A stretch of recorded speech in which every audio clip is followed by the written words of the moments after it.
എല്ലാവർക്കും രത്നരാജ് ബ്ലോഗിൻ്റെ പുതിയൊരു വീഡിയോയിലേക്ക് എല്ലാവർക്കും സ്വാഗതം.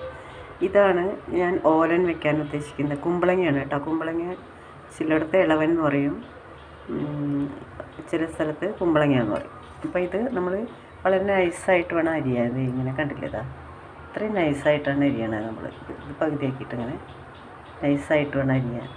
ഇതരിഞ്ഞിട്ട് നമ്മൾ വെറുതെ കുറച്ച് വെള്ളം വളരെ കുറച്ച് വെള്ളം ഒഴിച്ചിട്ട് നന്നായി വേവിക്കുക. നന്നായി വേവിച്ചതിന് ശേഷം തേങ്ങാപ്പാൽ ഒഴിക്കുക. ഇത്രയേ ഉള്ളൂ പണി. ഉപ്പ് ഇടുക, ആവശ്യത്തിനുള്ള ഉപ്പ് ഇട്ടിട്ട് തേങ്ങാപ്പാൽ, കറിവേപ്പില പോലും ഇടരുത്. ഇത് ഞങ്ങളുടെ വീട്ടിലൊക്കെ എന്ന് പറയുന്നത് കൊച്ചു കുട്ടികൾക്കൊക്കെ ചോറ് കൊടുത്തു കഴിയുമ്പോൾ കൊടുക്കുന്ന ഒരു വിഭവമാണ്. ചോറിൻ്റെ കൂടെ ചോറ് കൊടുത്തു കഴിഞ്ഞാൽ അന്ന് അല്ലെങ്കിൽ അതിന് ശേഷമൊക്കെ ഇങ്ങനെ ഉണ്ടാക്കി കൊടുക്കും. ഒന്നാമത് കുമ്പളങ്ങ എന്ന് പറയുന്നത് വയറിന് നല്ലതാണല്ലോ. അപ്പോൾ കൊച്ചു കുട്ടികൾക്ക് ഈ തേങ്ങാപ്പാൽ ഒഴിച്ചിട്ടുള്ളത് അല്പം നെയ്യോ വെണ്ണയോ ഏതെങ്കിലും ഒന്ന് ഇടും. പപ്പടം ചുട്ടെടുത്തിട്ട് അതും കൂട്ടി, അല്ലെങ്കിൽ കാച്ചിയതായാലും കുഴപ്പമില്ല.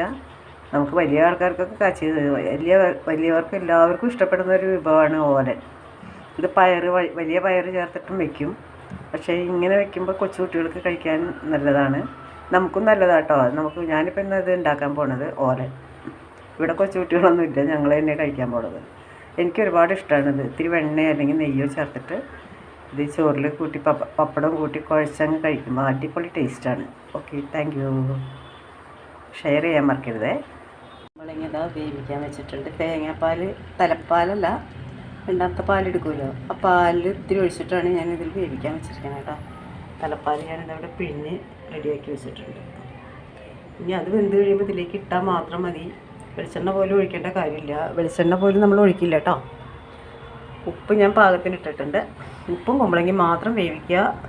തേങ്ങാപ്പാലിൽ വേവിക്കുക, തലപ്പാലിലോ ഏത് പാലിൽ വേണമെങ്കിലും വേവിക്കാം നമുക്ക്. അത് കഴിഞ്ഞിട്ട് ഈ അതിലേക്ക് ചേർക്കുക. ഇത്രേ ഉള്ളൂ പണി. ഇതാ ഓലൻ റെഡി ആയിട്ടുണ്ട് കേട്ടോ.